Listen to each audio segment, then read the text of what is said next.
మన దేశంలో కూడా ప్రభుత్వం హ్యూమన్ డెవలప్మెంట్ రిపోర్ట్ ని విడుదల చేస్తుంది. ఇది చూస్తే అంటే హ్యూమన్ డెవలప్మెంట్ దేని బట్టి నిర్ణయిస్తున్నారు?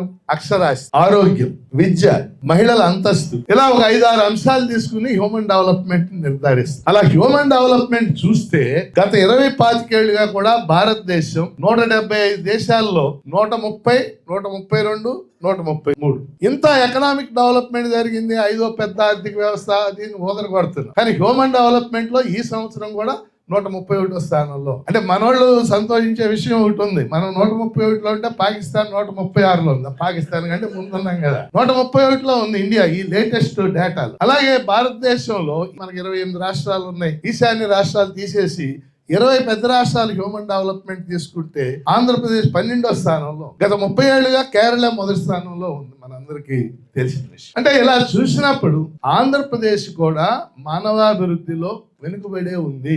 ఆంధ్రప్రదేశ్ అభివృద్ధి చెందింది, అది జరిగింది, ఇది జరిగింది, ఐఐటి సీట్లు వచ్చినాయి, ఐఐఎం సీట్లు వచ్చినాయి, రోజు మనం చూస్తున్నాం. అది ఒక కోణం మాత్రమే. కానీ ఆంధ్రప్రదేశ్ లో మానవాభివృద్ధికి దోహదపడేటటువంటి విద్య గాని, ఆరోగ్యం గాని, అక్షరాస్యత గాని ఇవి ఉండవలసిన స్థాయిలో లేవు.